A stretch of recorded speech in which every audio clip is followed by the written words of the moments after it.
What is going on, everybody? Yeah. Unicorn Finders in the house. And boy, do we have a unicorn today. Chris. Is it Christopher or is it Chris? It's either. It's either. I go by both. Awesome. Well, Chris, thanks for joining us. No, not Topher. Not Topher. Okay. Topher. You just call Chris the entire time Topher and just get him really mad about talking. Chris, I'm never coming back on Unicorn Finders ever again. Yeah. Oh, Topher, don't be like that. Yeah. Well, for everybody who's tuning in, add us, comment us, let us know where you tune in from. We always love hearing from you. And also, I know Chris would love to hear from you as well. So add us, comment us. This is going to be an interesting one, right? We're going to talk some cannabis. Right, we're going to talk some just tech in general and Chris's story. So it is going to be a good one. Come with questions. Hacking? Say what? Talk some hacking. Hacking, absolutely. Kishore, what's going on? We are international this morning. Hyderabad, what's going on? I love it so much. We're going to get started here in another minute. We're very excited. Hopefully, y'all enjoyed our live session yesterday on what companies should do to retain talent. We had an overwhelming response to that live show. So if you haven't watched it yet, go back on my LinkedIn, watch us talk about the issue right now that is the arms race for talent. A few more. Brodo, what's going on in Montreal? It's awesome to all of you together. Yeah, listen, we're BFFs. The reason why Unicorn Finders was created is Jake, Dan, and I love each other, and we were lonely during the pandemic. And here we are. Brian, what's going on, buddy? It's good to see you. Pacific Northwest, checking in. Tech and Cannabis Hub. Can confirm. Can confirm. Can confirm. Brandon, what's going on, buddy? It's always good to see you as always. Sweet. All right, cool. We have some people. So without further ado, everyone, thank you again for tuning in to Unicorn Finders, where we try to find unicorns in the tech industry. We are very, very excited to have Chris Topher Rathgeb today. So Chris, thank you for joining us. And John, good morning, man. Thanks for tuning in too. So man. So first off, Chris, tell us about yourself, what you do, and then I'll kick it back to Jake with some very intellectual questions because that's not what I do. I got some questions. You go. Yeah, absolutely. Thanks. So, I'm a software engineer by trade.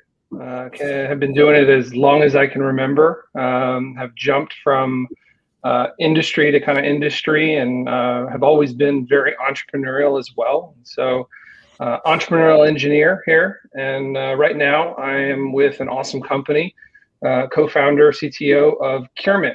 And we are a dental procurement solution. And we're making waves and making it easier for dental organizations to get the supplies they need. Man, I love the name just alone, right? Like that was one of my favorite things. And when I had my aha moment, actually understanding what you guys did and the industry and then the procurement, I was like, oh, it just hit me. Minty fresh and awesome. Yeah. Yeah, that was legit. And I'm gonna shout out to J Russ on here too, who's over at CureMint as well. Big fan, big help to the community in the Raleigh-Durham area, and a force to be reckoned with, of course, in the startup space over there as well. So you guys snagged her up, and I was like, oh, it's legit. Oh, okay, that's cool. So shout out to you, J Russ. Thanks for joining on to us, Chris. I wanted to talk a little bit about, you've got a very unique start to your career that has progressed into where you are now. And I remember we met 3 years ago. We actually did that one project together 3 years ago. I think about it. But I remember you telling that story about how you initially got, I don't know, discovered or recruited or whatever. And I was kind of like, wait, that doesn't happen. Does that happen? And I just, we've got some folks that are like looking for their break in that listen to us. We've got some people that have been there, done that. Either way, I think that's like a great story. I'd love for you to start with that one, if you don't mind. Yeah, absolutely. So, this is really how I got into tech. It's always been just drawn to it ever since I was a little kid. I think I got my first computer when I was like 10 or 11 and started programming when I was like 10 or 11. was almost immediate. And, for me though, my kind of growth in engineering came when I was addicted to video games. When I was a teenager, I was just insanely addicted to these massive online multiplayer. EverQuest. Nice. Don't know. Nice. Oh man, so I was like deeply addicted to EverQuest, and I mean I can honestly say I've probably spent 6 years of actual game time in EverQuest, maybe more, of actually playing through my teenage and into college years. And when you play a game that much, you got to keep it interesting. And I got hooked into kind of the reverse engineering video game hacking community when I was about 15 years old, and really started getting into just taking the game executables, running them through IDA Pro, disassembling them into kind of the x86 assembly, teaching myself how to read x86 assembly, and then inject my own code into the video games at runtime so that I can manipulate what the game is doing and create cheats that allow you to run faster, jump higher, and that kind of stuff. And I found that like I was actually really good at it. And so I started a business when I was 15 years old, selling these cheats online to other people who wanted to, beat the system, and had awesome. a immense amount of success with it, because I discovered some really game breaking cheats that I was able to kind of kill things instantly and create items out of thin air. And, at one point in college, I was able to create a currency dupe in EverQuest, and over about 3-month period was supplying basically every single virtual currency game provider out there, and even founded one myself to offload all this duped currency, and had to spin up just distribution 24/7 while I was in college over the summer, getting people to sell the currency online. We're all around the world. It was Did amazing. You just admit to creating Bitcoin years ago? Or you? There we go. I think you did. Founder. Do we have him right here? It's been something that we've been searching hard and wide for 15 years, and here you are admitting it. It's funny you say that. It's funny you say that, because this was 2010, 2011. I don't maybe 2012, at some point around there. I was selling some of these hacks, and somebody wanted to pay me 50 Bitcoin when it was worth pennies. And I was like, what is this Bitcoin thing? And I didn't take it. I'm regretting that now. Oh my gosh. Did that Bitcoin thing ever take off? Are those 50 coins worth anything, or? I don't even want to think about it. It makes me want to cry now. Oh man, I should have just taken it and put it aside. Look, if you would have taken that, you wouldn't have been on this podcast today, right? So it's true. Everything happens for a reason, and that's definitely that's it. Yeah. Not for you to be a multimillionaire on Bitcoin, but for you to be sitting with us on this Thursday morning. And look, so Chris, what? So yeah. you created all this. You created all this stuff, all this currency, whatnot. What led? What happened after that? Yeah, so I mean, it was one of those things where it was pretty successful. It was definitely doing way better than most kids do in their college side job, that kind of thing. And this was my personal internship, and it actually panned out to get me my first break into my first job. And so at the time, I was going to the University of Tennessee in Knoxville, Tennessee, which is about 25 minutes away from Oak Ridge National Lab. It's one of the Department of Energy national labs. And some of the professors I was working with, talking to them about some of the approaches I was taking to reverse engineering, they were like, if you're interested in this stuff, you should talk with some of the people out at the lab and the cyber warfare group. And so they connected me over there, and I went over there and told them a little bit about what I was doing with video games. And pretty much on the spot, they were like, do you want a job? Do the same thing that you're doing for video games to malware. Reverse engineer it, disassemble it, figure out what it's doing, figure out how to neutralize it, get it running in, virtual environments, and, create patches and detection systems for malware. And so while I was still in school, I started my first job at Oak Ridge National Lab, and then they paid for me to get my master's degree in computer engineering. And then they were going to, pay for me to get a PhD in computer engineering. And I was kind of going down that track and got all to the end, right up to the point where it was time to do the kind of the dissertation. And I was like, I don't actually want to research or teach. I'm more entrepreneurial. And I kept on going because you were paying for it. And so I kind of bailed and didn't finish the PhD. And it kind of happened at a time when, around 2010 or 11, the iPhone came out, or I guess 2009, 2008, the iPhone came out. 2009, 2010, I started, having never coded an app before, never used a Mac before, went to Best Buy, bought an iPod Touch, bought a MacBook, I bought a iMac, and said, you know what, I'm going to get on this app building thing. And so I started doing apps as well on the side and teaching myself kind of how to do apps. At the time, iOS apps. And so I was kind of doing the lab. And then at night I was going home and I was coding iOS apps and dumping so much time. And then kind of that iOS app stuff turned into something that kind of took me in the next shift in my career.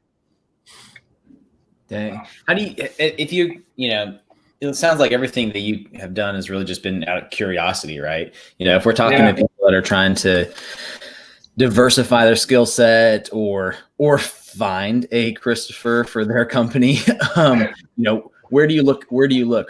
And from just diversifying their skill set, where do you know to start something like that? Where do you research something like that? Or you just kind of start looking at things? It's one of those things where I just have always had an immense curiosity, right? And I start pulling on the thread and I, look at things and I'm like, what could I do with this? And then I, pull it apart, figure out how it works and create something new out of it. Yeah. And I have kind of taken, I wouldn't say like any of the career path that I've taken has been planned. It's just kind of been one breadcrumb after another that kind of followed my curiosities. And at its core, I think goes back to just my innate entrepreneurial hunger and my desire to create. So let's go into let's go into the question that everyone's wondering. Let's talk about cannabis, right? Okay. It's kind of this, it's this field that a lot of people are interested in, rightfully so. Yep. There is explosion of growth, and it's going to be a lot of tech involved, right? And so, what's your background? Tell us, because you talked about getting to the next step in your career. I'm assuming that's what this is. That was the next step in your career. Actually, that's like a couple steps down the line. All right, there you go. Yeah.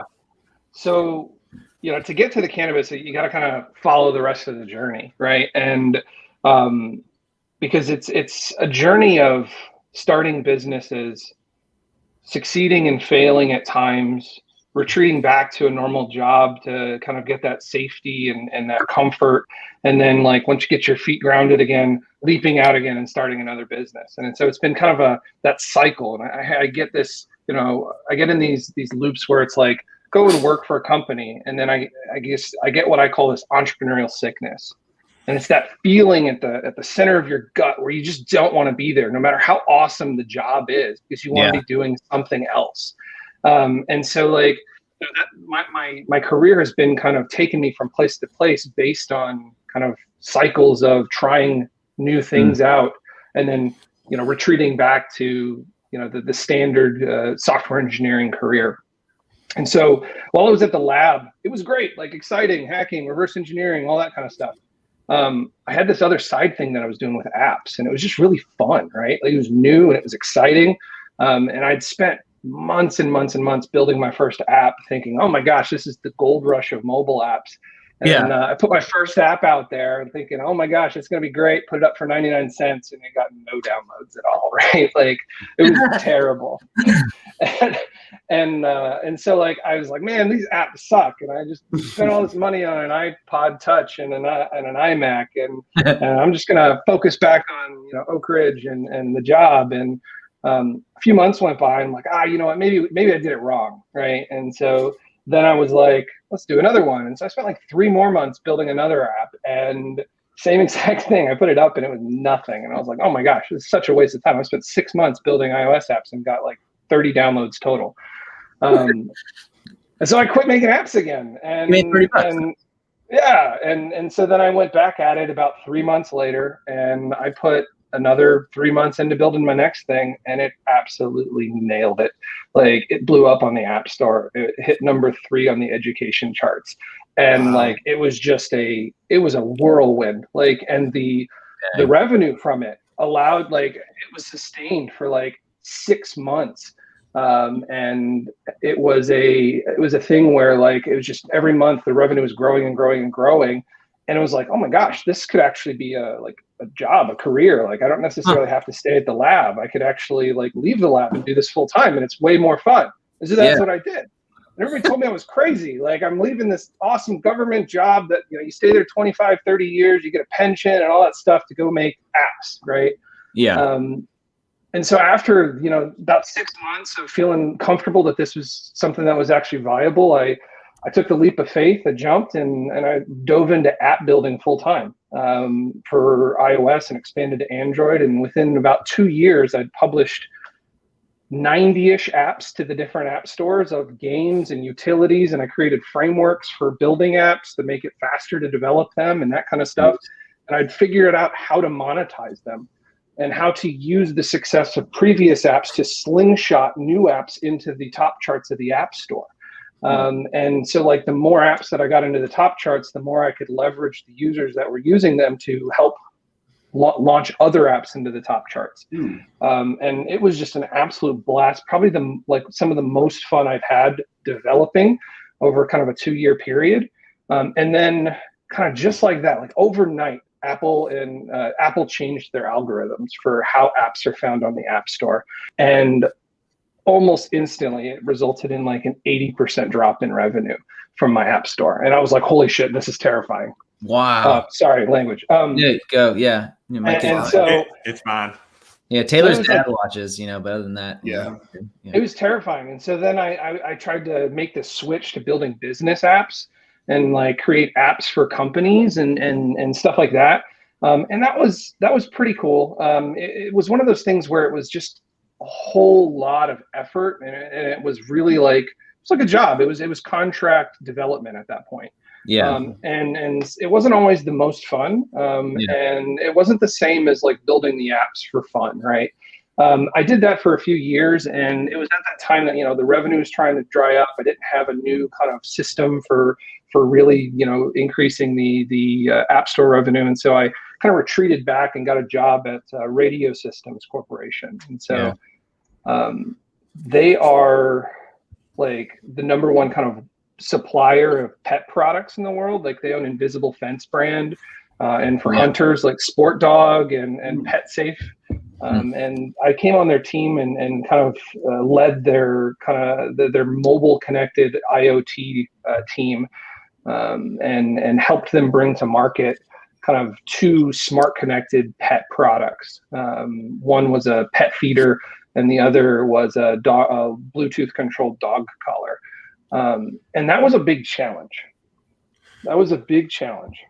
So let me ask you this, Chris. So you just said so much good information, and obviously we have a limited amount of time, so we can't break apart everything. But let me ask you this: for the individuals who have built something, who've continued to fail, who continue to fail,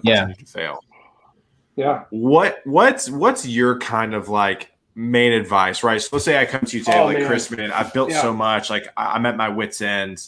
What would you say to the people who are watching who are in that same position? Oh, I know exactly what I'd say. Good. It's one of those things where, like, so if you are building your own kind of apps or businesses or whatnot, and you're technically minded, you know, a lot of people who found companies come from kind of a sales or marketing background, and they don't have the technical expertise or product background. And then, you know, there are some founders of companies who come from a technical background, and the ones who are like founding companies that are non-technical. They always wish, man, I wish I could code this thing. Like, I wish I had a little bit of technical skills and whatnot, and then I could go build this, or I could prototype this, that kind of thing. That's not the case for the ones who are like technical and the kind of engineers who could go build the thing. I would almost say having the technical capabilities is a disadvantage, because as an engineer, you are immediately in solution space. And so like the answer is not always just go build the thing. And that was something that when I look back at the times where I've invested tons and tons of time and resources and energy into building something that failed, it was usually because I didn't do the legwork up front to really validate the idea. I didn't spend time exploring the problem space. I just got so amped up and excited about the solution and the thing that I could build that I jumped in and built it immediately. And that's a thing that I think any technical entrepreneur has to deal with. They have to suppress that natural inclination to solve the problem before they've actually understood the problem. And that's the advice I give there, is just really explore the solution space, talk to who your potential users are, identify what your target market is ahead of time, and like find a core group of people that you could bounce things off of that are your target market, and then always kind of look for others that you can expand to that can validate future iterations of what you're building. I'm going to quote yourself back to yourself, because that was a really good nugget. You have to suppress the desire to solve the problem before you fully understand the problem. I think I need that in the rest of my life anyway, I think. But yeah, it was like, that's a good nugget on there too. Wow. I mean, how is that right? So right now, I don't know. Do we skip cannabis? We'll get there. CureMint? Yeah, well, we'll get there, Jake. Don't worry.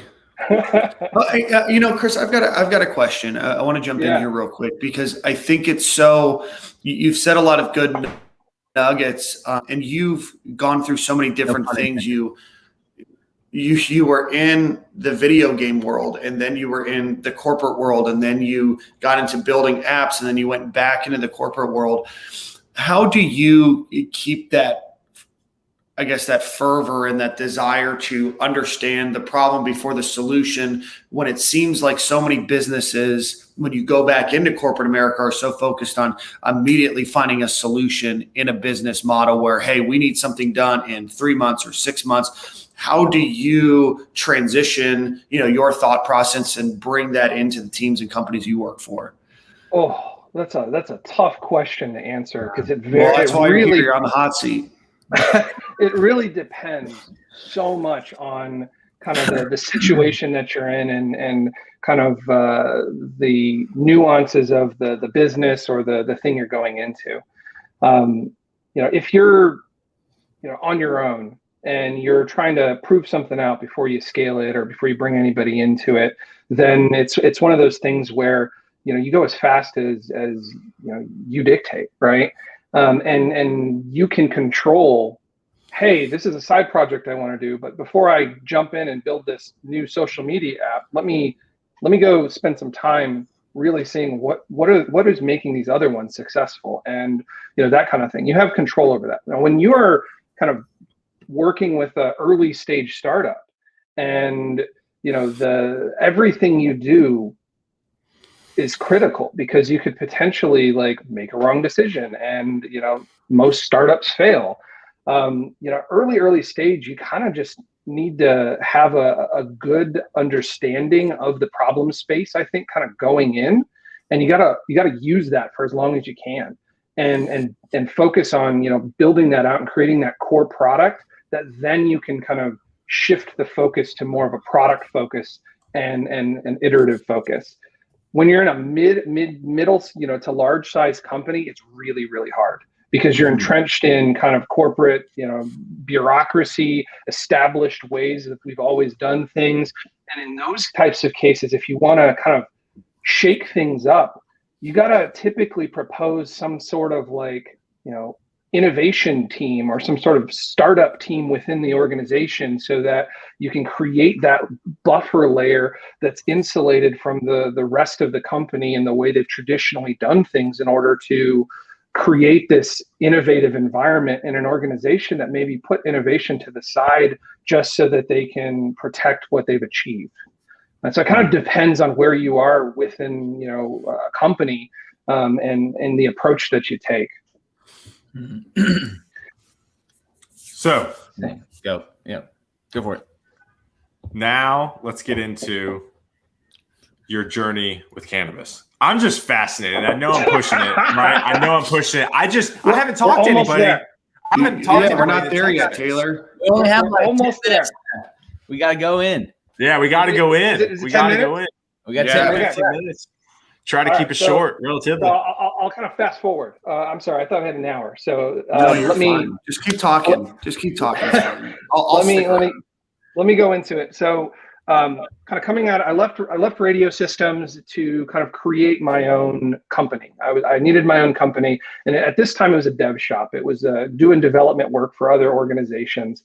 And my best friend is a patent attorney, and he connected me up with some of his customers who are working in the cannabis space, and they're doing some really innovative stuff with cannabis and commercial grows in California and in different states out west, and then also some of the states here on the East Coast where it's legal both recreationally and for medical purposes.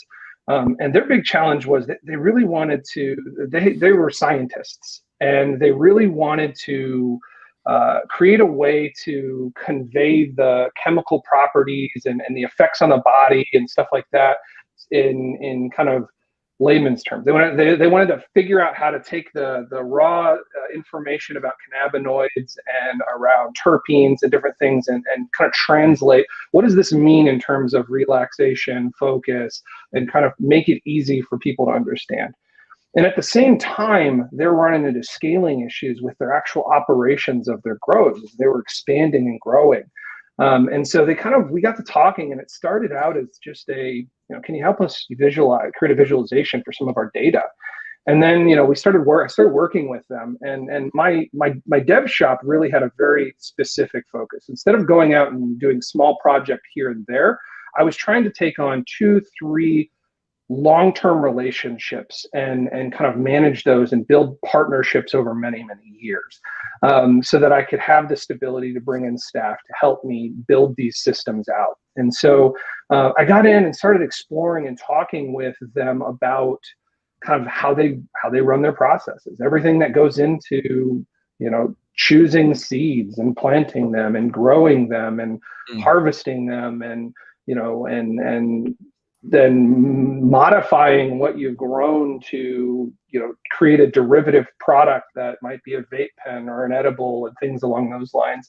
I learned all about the science and embarked on this kind of discovery that was very, very like customer development. Like I was like an internal member of their team, and it was really, really critical to kind of how they were doing. And we really built a software around their entire processes, their internal processes. That way they could, they had the realization, look, cannabis is sweeping the country. It's sweeping the nation. It's going to blow up. More and more states are legalizing. It's just a matter of time before, it's federally legal. And, when the businesses open up all over the place, it's going to become largely commoditized, and it's going to be the organizations that have their operations in order that can actually predict, the volumes that they have, measure the amounts that they have, and it became a business, right? Like it's not just growing weed in your backyard. It's actually like, how do we optimize the output of of these different cultivars that are being grown and things like that. And so I kind of helped them softwareize all of that.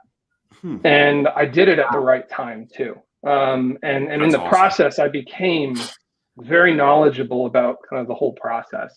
But when I say at the right time, it's also came at a time where, like, as more and more states were legalizing it, it came with regulation. It's not just, oh, let's go, it's legal, let's go grow it now. It's it's taxed. It's heavily taxed. And, if it's taxed, they need to know how much are you growing? How much are you selling? That kind of stuff. And there's a few main players in the regulatory kind of compliance market for cannabis. And at this point, there's really only one player, and that's Metric. And Metric's business model is basically, they went to the governments and they're like, hey, you can use our tracking software for free. Doesn't cost your government anything. It costs the people who are growing, they have to buy tags, special RFID tags, and put them on plants. And they buy those from us, and they can only buy our tags, and then they're registered, and they have to buy lots of them. And so every plant has a 25-cent tag on it. Every package has a 45-cent tag on it. And then they kind of pass that cost on to the growers. And because they were the only one approaching government agencies with a business model that was free for the government, they won like all the contracts. At this point, I think they're in like 30-something states, and they've completely taken over the regulatory market. And so we already had a digital tracking system. And so we had to integrate with Metric so that all the data we were generating to kind of run the pipeline was being passed over to the Metric regulatory compliance stuff on the back end automatically. And in doing so, I got to learn an absolute ton about regulatory compliance with cannabis and all that kind of stuff. Dang, I'm looking at it right now. Supporting the will to regulate. Yep. Wow, that's fascinating. All right, what's if I'm going to go invest in the cannabis tech right now? Where should I go? I don't know. I couldn't tell you that. I can talk about cannabis technology, but I'm not going to make recommendations on who to invest in. All right, who are you investing? Keep investing in GameStop, Jake. Exactly. Yeah. Just pick one and then hop on Reddit and just start speaking up and talking it up a little bit, and you'll be good to go. Yeah, just roar like a kitty. Yeah. So, Chris, I want to ask you, obviously it's a business that is still figuring itself out from a compliance perspective. It's still not legal in every state. It's still federally illegal. How did you guys get around a lot of the barriers and figure out what your place in that market would be and navigate rules that are literally either didn't exist or were changing, daily, weekly, monthly? It was absolutely challenging and difficult. I mean, honestly, it's part of what drove me out of the business. Like working with the regulatory compliance bodies and all of that kind of stuff. It just, and the rules and the APIs that change without notice and instantaneously make your whole system break and that kind of stuff. Like it was not a fun experience. Integrating with Metric was not great. It was actually pretty terrible. Their system was built on cold fusion. It's ancient. It wasn't built for cannabis. Nice. They basically modified it midstream to make it work for cannabis. And it was terrible. It was dreadfully slow. They had to do crazy hacks to make things even functional, and then they'd change the API up on you without much notice. And it was just a complete nightmare to maintain and work with. Shout out all of our Cold Fusion viewers. Yeah, you run the Cold Fusion meetup, right, Dan? Yeah, that one and the web forms one. Yeah, I'd love to talk a little bit about CureMint if we have time. We're here. Yeah, we'd love to. Let's go. So, after cannabis, a few years, I got this, was definitely still doing work for others, service-based work. And if you're an entrepreneur running a dev shop, I'm speaking to you right now. You've got that hunger to build a product-based startup and devote like some 10% of your time towards it. And you think that that's going to work. It's not going to work. I mean, the amount of success stories from there are very, very far and few between. I'm not saying they don't exist. It's just, it takes 200% of your effort to build a successful startup. And if you're just giving it 10 or 20% while you're trying to support your other clients, it's not going to work. I ultimately ended up leaving the dev shop, shutting it down, kind of winding down all the contracts. And I wanted to build a product-based startup, something that I had a stake in, something that I had ownership in. And I was going down the path of trying to figure out what that looked like for myself.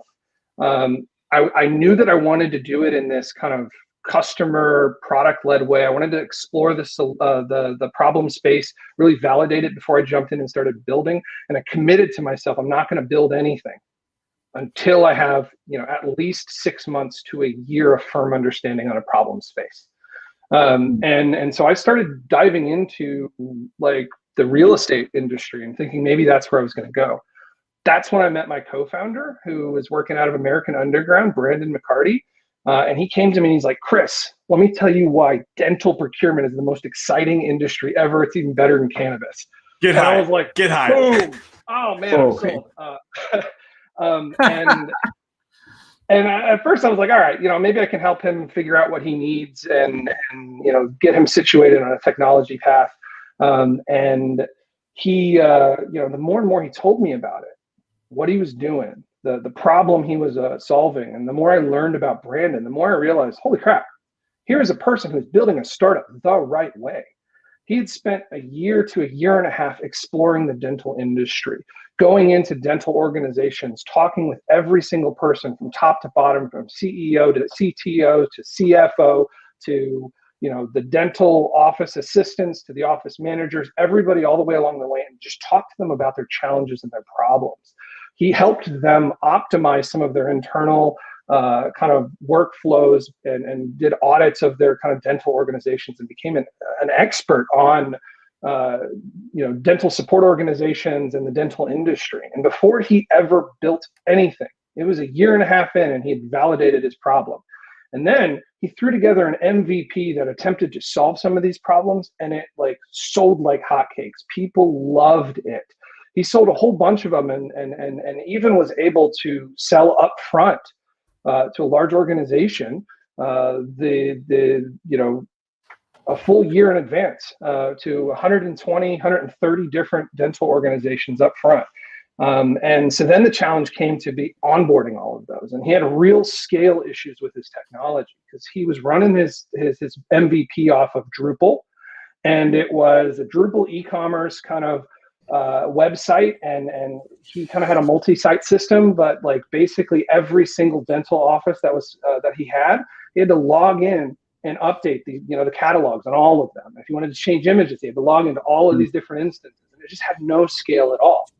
And so right in front of me, I had an opportunity to jump in and do what I love doing, and that's build awesome products in a space that's already been validated and already has paying customers. And I was still a little like apprehensive because I was like, man, I have to like work off of Drupal. This is not going to be great. Sorry, personal preferences here, right? No, we're not offended. What sold me was, he said, it's greenfield. Build whatever the next version of this platform. You choose the technologies. You choose, where we're going with it. Start from scratch. This was an MVP, and I meant it to be an MVP. And when he said that, I was sold. And so I got started. Basically we grinded away for about 3 or 4 months and launched our first version of the CureMint that wasn't the MVP, that had scale built to it. It started initially for the first version as a tool to kind of manage the Drupal instances.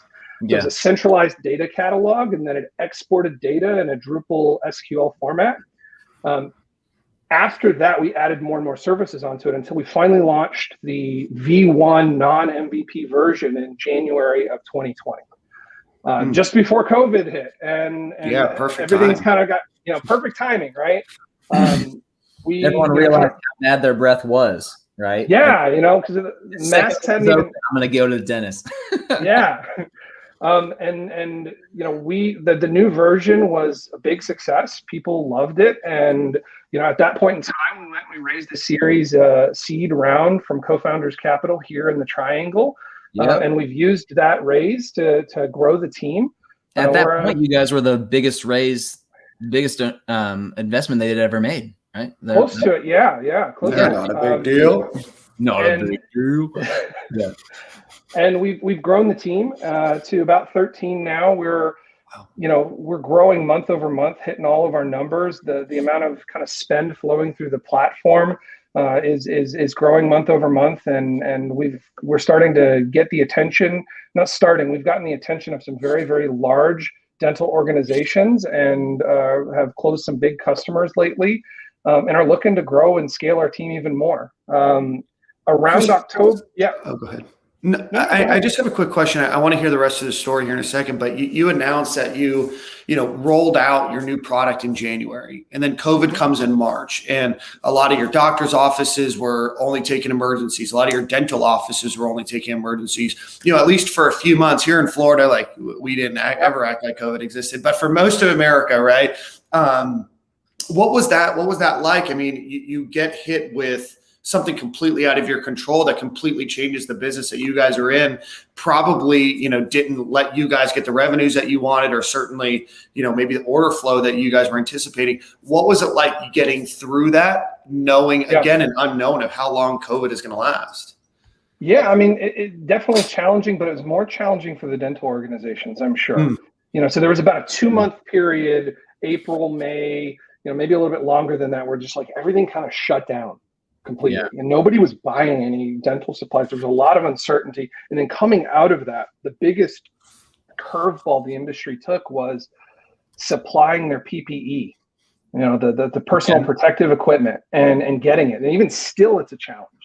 And one of the things that was really great is we had some good relationships with suppliers and vendors, and we've been partnering with these dental organizations to help them navigate kind of PPE challenges that occur.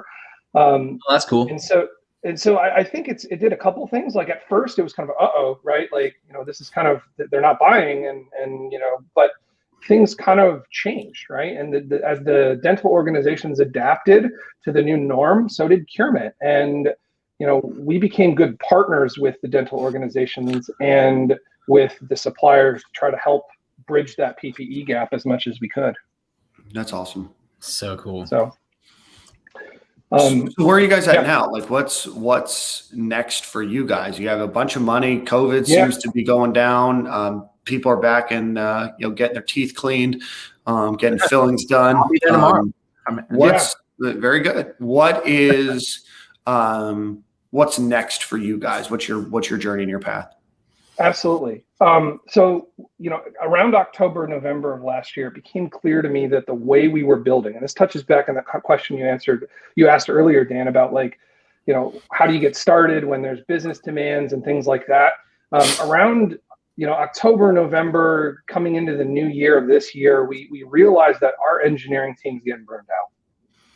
And that we were just been grinding so hard, building the solutions that we kind of, identified from the very, very beginning, and going down that path. We were an agile shop, building, running 2-week sprints, and then the typical kind of what you think about when you think of an agile shop these days, which is really more of a scrummer fall type shop.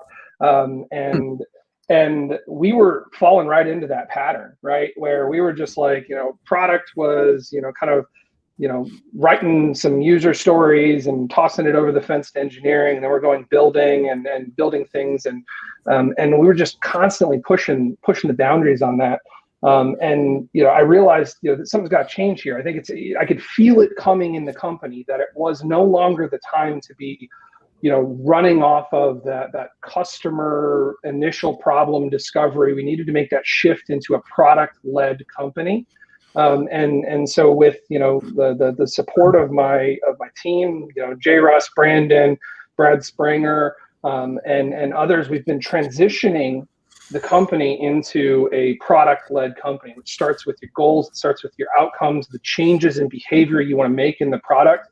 We've shifted how we run our engineering teams to be more kind of cross-functional, empowered teams, where the teams are, we set them loose on a problem. We let them discover the solution space for it and really analyze the problem space. We got engineers sitting in on customer calls, observing. It's so critical to how we're working. So critical. And that shift has meant we've developed less code, but the things that we're developing are the right things. So there it is. That was it. That's it. I'm done. Thank you for tuning in. You've hit the high point. No pun intended about marijuana, And so the next steps, we're looking to expand our team.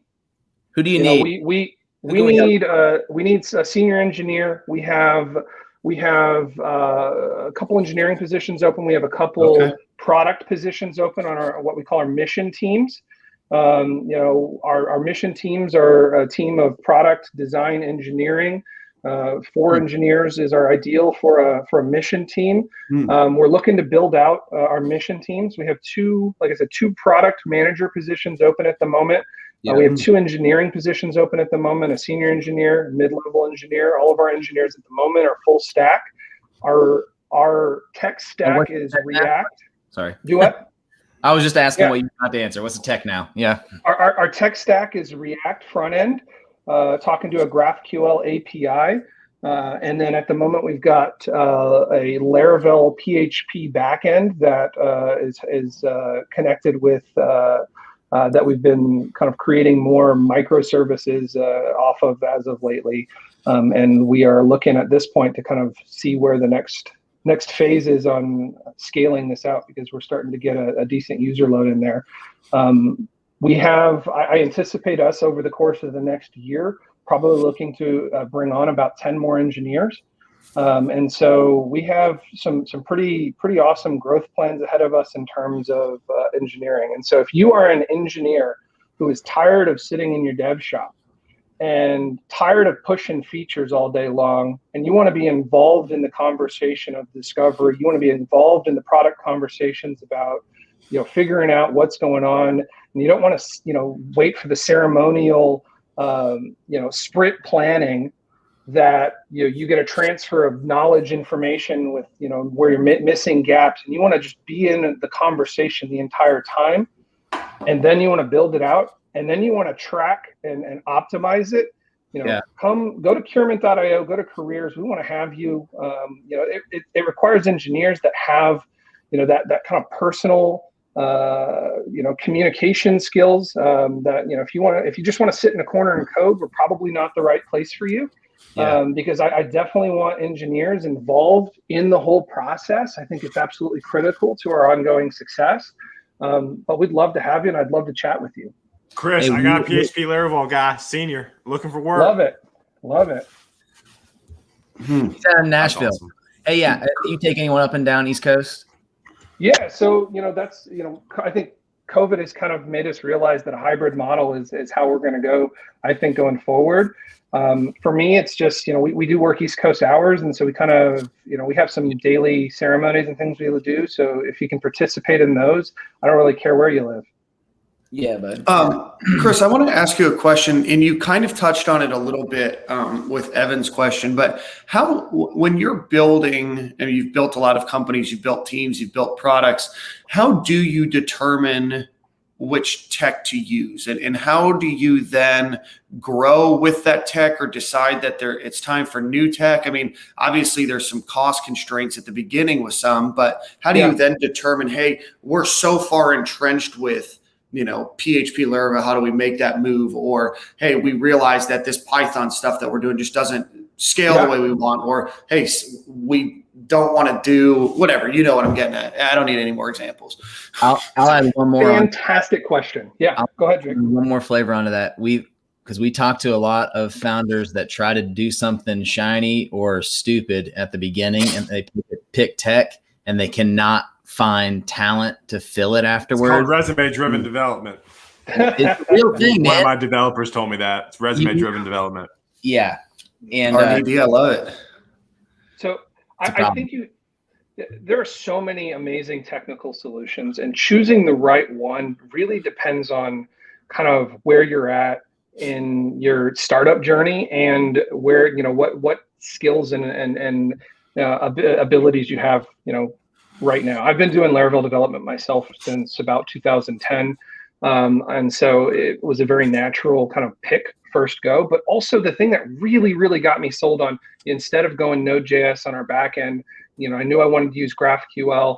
The choice, came down to, especially early on, how quickly can I get this up and running? And I found this amazing GraphQL package for Laravel called Lighthouse PHP.